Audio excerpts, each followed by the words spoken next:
क्या 21वीं सदी दुनिया को बर्बाद कर देगी? क्या दुनिया बारूद के ढेर पर बैठी हुई है?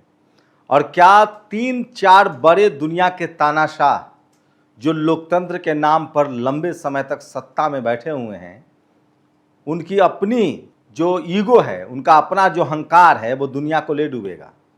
सबसे पहले बात करते हैं पुतिन की। सोचिए, क्या पुतिन से अब ट्रंप बदला लेगा? दरअसल ईरान के हार के बाद ट्रंप बौखलाया हुआ है।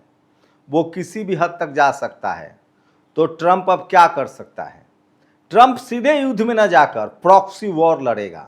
उसमें पहला शिकार रूस के पुतिन को होना होगा, क्योंकि यूक्रेन से युद्ध में वो फंसा हुआ है। पुतिन को भी तानाशाह माना जाता है। कहा जाता है कि पुतिन चुनाव के बहाने लंबे समय से रूस की सत्ता पर काबिज है और उसका भी अहंकार बढ़ा है। लेकिन दुनिया के सबसे अहंकारी राष्ट्रपति डोनाल्ड ट्रंप की ईरान में हार ने उसे चारों तरफ से घेर दिया है। अब उसकी कोशिश होगी कि इस समय कम से कम ट्रंप से बदला लिया जाए। अब ट्रंप से कैसे बदला लेगा वो समझिए। वो यूक्रेन की लगातार मदद करेगा, पूरा यूरोप यूक्रेन की मदद करेगा, और आज जो हुआ उसी तरह के नज़ारे देखने को मिल सकते हैं। माफ कीजिए, मैं इसको नज़ारा नहीं कह सकता, ये विध्वंसकारी तस्वीरें हैं। मॉस्को जल रहा है। मॉस्को के रिफाइनरी पर ड्रोन्स और मिसाइल से यूक्रेन ने बड़ा हमला किया है। लेकिन सवाल है कि यूक्रेन के पास और रास्ता क्या है? ये ठीक वैसे ही है जैसे इजराइल और अमेरिका ने मिलकर ईरान पर हमला किया था। इन दोनों को लगा था कि ईरान एक कमजोर देश है, लेकिन ईरान के पास तब चीन और रूस की मदद थी, और इसी वजह से वो लंबे समय तक अमेरिका से युद्ध लड़ पाया। अपनी भी ईरान की बड़ी तैयारी थी। ईरान ने ड्रोन पर काम किया था, मिसाइल पर काम किया था। 45 साल से उसने वैज्ञानिक टेम्परामेंट को बढ़ाया था। नतीजा आपके सामने है। अमेरिका की बड़ी हार हुई है। $325 बिलियन का हर्जाना उसे देना पड़ रहा है ईरान को। डोनाल्ड ट्रंप खींच कर बैठा है। हारी बिल्ली खंबा नोचता है। अब डोनाल्ड ट्रंप इसका बदला लेगा। इस हमले के पीछे डोनाल्ड ट्रंप की भी साजिश समझिए। जब वो ईरान में फंसा हुआ था तो वो गया था रूस के पास। रूस के पुतिन से घंटों बातचीत हुई थी। डोनाल्ड ट्रंप ने कहा था कि तुम यूक्रेन पर कब्जा कर लो, हमें ईरान पर कब्जा करने दो या हमें ईरान से निकलने दो। लेकिन तब पुतिन को लगा था कि वो लीड ले रहे हैं और यूक्रेन से वो आराम से युद्ध जीत लेंगे। लेकिन अब अमेरिका फ्री हो गया है। अमेरिका जमकर यूक्रेन की मदद करेगा, मिसाइल देगा, ड्रोन देगा, हथियार बेचेगा, और उसके बाद नतीजा ये होगा कि मॉस्को धू धू कर जलेगा।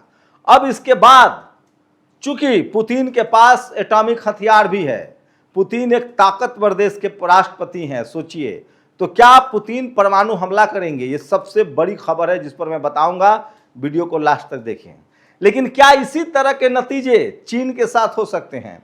अब अमेरिका खुलकर ताइवान और जापान की मदद करेगा, और उसकी कोशिश होगी कि जिस तरह वो ईरान के युद्ध में फंसा था, चीन को भी ताइवान और जापान से युद्ध में फंसाया जाए। तो मैं फिर कह रहा हूं, 21वीं सदी में 3 बड़े इस तानाशाहों की वक्त आने वाला है। पहला, ट्रंप का वक्त आ चुका है। ट्रंप चारों तरफ से घिर चुका है, बदनाम हो चुका है। अमेरिकन मीडिया उसे सवाल पूछ रहा है, और अब ट्रंप शायद ही कभी सत्ता में आए। इरादा तो ट्रंप का भी था कि संविधान में संशोधन कर देंगे, तीसरी बार चुनाव लड़ेंगे, या फिर अमेरिका की सत्ता पर कब्जा कर लेंगे। लेकिन ऐसा संभव नहीं है, क्योंकि अमेरिका में जीवंत लोकतंत्र है, वहां की मीडिया सवाल पूछता है। पुतिन ने भी इसी तरह के कुछ कारनामे कर रखे हैं। पुतिन लंबे समय से सत्ता पर है, आगे भी वो 25 साल तक और सत्ता पर रहना चाहता है, और उसे भी लगता था कि यूक्रेन को मिनट 2 मिनट में वो कब्जा कर लेगा, और यूक्रेन पर उसने हमला कर दिया। नतीजा, अब रूस की भी बर्बादी हो रही है और यूक्रेन की भी बर्बादी हो रही है। यूक्रेन ये युद्ध नहीं हारेगा तब तक जब तक यूरोप उसका साथ न छोड़े, या फिर अमेरिका साथ न छोड़े। बीच में अमेरिका ने अपने लालच में, अमेरिका ने रूस को कहा था कि तुम यूक्रेन पर कब्जा कर लो, हमें ईरान पर कब्जा करने दो। लेकिन ईरान अपनी भी ताकत रखता था, और रूस और चीन ने उसकी मदद की। लेकिन अब डोनाल्ड ट्रंप फ्री है। अब डोनाल्ड ट्रंप रूस को सबक सिखाने की कोशिश करेगा। वो वही काम करेगा जो चीन और रूस ने किया, ईरान की मदद की। अब डोनाल्ड ट्रंप यूक्रेन की मदद करेगा, पूरा यूरोप यूक्रेन की मदद करेगा, और यूक्रेन बड़े बड़े रूस पर हमला करेगा। तो सोचिए, पहला जो सबसे बड़ा डिक्टेटरशिप का नजारा था लोकतंत्र के रूप में, ट्रंप वो हार चुका है, वो मुंह की खाया है, उसकी पूरी दुनिया में जगहंसाई हो रही है, पूरी दुनिया हंस रहा है अमेरिका पर, और अमेरिका का उसने बोरिया बिस्तर बांध दिया है। अब बारी पुतिन की है। पुतिन अगर समझदारी से इस युद्ध को खत्म नहीं करते हैं तो वही हालत होगी जो हालत अमेरिका की हुई है, क्योंकि आप यूक्रेन को नहीं हरा सकते हैं। पिछले 2-3 सालों में यूक्रेन ने तकनीक के रूप में बड़ा काम किया है, मजबूती से अपने आप को एस्टैब्लिश किया है, और खासकर ड्रोन और मिसाइल पर उसने बड़ा काम किया है। ईरान ने पूरी दुनिया को रास्ता दिखा दिया है। ईरान ने पूरी दुनिया को बताया है कि आपके पास ड्रोन और मिसाइल की ताकत हो तो कम से कम पड़ोसी देशों पर तो बड़ा हमला कर सकते हैं।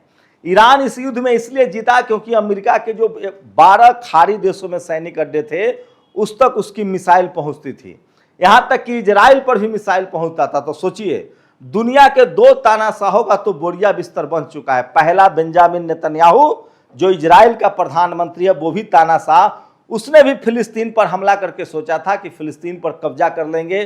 फिर लेबनान पर हमला किया, उसे लगा कि लेबनान पर कब्जा कर लेंगे, और उसका इतना मन बढ़ गया था कि उसने ईरान पर हमला कर दिया। उसे लगा कि ईरान भी जीत लेंगे। लेकिन सोचिए, वक्त बदलता है, बारिश सबकी आती है और गला सबका सूखता है। जैसे ही रूस और चीन ने ईरान की मदद शुरू की, ईरान की अपनी भी ताकत थी, उसने इजराइल और अमेरिका को चारों खाने चित कर दिया। और नतीजा आपके सामने है कि दुनिया का सबसे शर्मनाक संधि करने के लिए अमेरिका मजबूर है, और वो घुटने पर चलकर ईरान के सामने जाकर संधि किया है, जिसमें ईरान की चारों तरफ से जीत हुई है। वो जितना चाहे पेट्रोल डीजल बेच सकता है, उससे सारी पाबंदियां हट गई है। $325 बिलियन का उसे हर्जाना मिलेगा। तो 2 तानाशाहों का तो हिसाब हो चुका है, पहला डोनाल्ड ट्रंप और दूसरा बेंजामिन नेतन्याहू। अब बारी है तीसरे तानाशाह की। तीसरा तानाशाह भी अपने पड़ोसी से उलझ गया है, जिसका नाम है यूक्रेन। यूक्रेन के जेलेंस्की भी युवा हैं, ताकतवर हैं, लोकतांत्रिक तरीके से चुनकर आए हैं, और पुतिन को भी तानाशाह माना जाता है। पुतिन ने भी अपने सारे देश, अपने ही देश में सारे विपक्षी नेताओं का इंतजाम कर रखा है, सारे टेलीविजन चैनल को उसने खरीद रखा है। रूस में भी टेलीविजन चैनल के मालिक हैं, या तो वो देश छोड़ चुके हैं या फिर वो पुतिन का गुणगान करते हैं। ये भी बड़ा तानाशाह है। तो डोनाल्ड ट्रंप का बोरिया बिस्तर बन चुका है, बेंजामिन नेतन्याहू का बोरिया बिस्तर बन चुका है। इन दोनों को बोरिया बिस्तर बांधने में ईरान का हाथ है। खुद अब इजराइल के नेता ने कहा है कि ट्रंप या तो जेल जाएगा, क्योंकि उस पर एप्स्टीन के फाइल खुलेंगे। अमेरिकी मीडिया उससे सवाल पूछ रहा है कि इतना शर्मनाक हार के पीछे कौन है और हम क्यों हारे। तो अब ट्रंप की विदाई तय है। वो तीसरी बार राष्ट्रपति बनना तो दूर, अमेरिका में 2 ही बार राष्ट्रपति बनते हैं, लेकिन ट्रंप ने कहा था कि मैं संविधान संशोधन करूंगा और तीसरी बार बनूंगा। तो वो तो सपना चकनाचूर है। अब इसी कार्यकाल को पूरा कर ले और जेल न जाए तो बड़ी बात होगी। बेंजामिन नेतन्याहू के साथ यही है। वहां के विपक्षी नेता ने कहा है कि एक गृह युद्ध कराकर बेंजामिन नेतन्याहू इजराइल की सत्ता में आया था, और अब ईरान से हार के बाद उसकी विदाई तय होगी। इसका मतलब है कि बेंजामिन नेतन्याहू देर सवेर जेल जाएगा, क्योंकि उस पर भ्रष्टाचार के बड़े आरोप हैं। तो ये 2 तानाशाह पूरी दुनिया के नक्शे को बर्बाद करने पर तुले थे। अब इन दोनों का इलाज हो गया। अब तीसरा तानाशाह पुतिन है। इसने यूक्रेन पर हमला किया। पुतिन को लगा कि हम जीत लेंगे, मामला 3 साल से फंसा हुआ, और अब खुलकर अमेरिका अपनी खींच निकालेगा, और ईरान के बदले वो अब यूक्रेन की मदद करेगा। वो सीधे युद्ध में नहीं जाएगा, क्योंकि पड़ोसी से लड़ना सबसे बड़ा बेवकूफ़ी कहलाता है दुनिया के स्ट्रैटेजिक में। जो दुनिया का जो युद्ध स्ट्रैटेजी है उसमें कहा जाता है कि अगर आप पड़ोसी से लड़ते हैं तो आप बहुत ही बेवकूफ़ हैं। तो सोचिए, वही गलती पुतिन ने की और यूक्रेन पर हमला कर दिया। अब बारी पुतिन की है, और जिस तरह से मॉस्को जल रहा है, मॉस्को पर सबसे बड़ा भयानक हमला हुआ है ड्रोन्स का और मिसाइल का। इसका मतलब है कि देर सवेर भी पुतिन घुटना टेकेंगे या फिर परमाणु अटैक करेंगे। नतीजा दुनिया के सामने आ जाएगा। अगर यूक्रेन पर परमाणु अटैक होता है तो नेटो भी पीछे नहीं रहेगा। पूरा यूरोप के पास भी परमाणु बम है, इंग्लैंड के पास परमाणु बम है, जर्मनी के पास परमाणु बम है, फ्रांस के पास परमाणु बम है, अमेरिका भी हथियारों की सप्लाई करेगा। इसका मतलब है कि तीसरा तानाशाह पुतिन के साथ भी अब या तो वो युद्ध से हार मानेगा, युद्ध खत्म करेगा, या उसका भी बोरिया बिस्तर बनेगा। चौथा जो सबसे शातिर तानाशाह है वो है शी जिनपिंग, चीन का। वो साम्राज्यवाद का सबसे सटीक तरीके से विस्तार कर रहा है। पाकिस्तान और भारत के दौरान ऑपरेशन सिंदूर के बीच में भी कहा जाता था कि चीन का हाथ है। हमारे सेना के अधिकारियों ने भी कहा था कि इस खेल में चीन है। अब अमेरिका ईरान का बदला चीन से भी लेगा और हो सकता है कि आने वाले दिनों में वो ताइवान, वियतनाम और जापान को मजबूत करेगा। और चाहकर भी चीन जो है इन देशों पर हमला नहीं कर पाएगा, क्योंकि ये तीनों पड़ोसी हैं, तो मामला यहां भी बिगड़ेगा। लेकिन चीन शी जिनपिंग पर नजर रखिए कि क्या वो वियतनाम, ताइवान और जापान पर हमला करता है। अगर करेगा तो अमेरिका इन तीनों देश के साथ खड़ा रहेगा। भारत का इस मामले में मोदी जी की तारीफ करनी पड़ेगी और हमारी सेना की। हम पाकिस्तान से ताकतवर हैं, थे और रहेंगे। ऑपरेशन सिंदूर में हमारी सेना पाकिस्तान को धूल चटा देती, लेकिन पड़ोसी से लड़ना समझदारी नहीं कहा जाता है। और इस मामले में नरेंद्र मोदी को आपको थैंक यू बोलना चाहिए कि उन्होंने देश को युद्ध में नहीं फंसने दिया और सही समय पर बड़ी बढ़त लेते हुए आतंकवाद की कमर तोड़ी हमारी सेना ने और सीज फायर हुआ। मैं फिर कह रहा हूं, यह हमारी सेना की बड़ी अक्लमंदी है, बड़ी होशियारी है। उन्होंने टारगेट अचीव किया, उसके बाद समय पर सीज फायर भी कर दिया।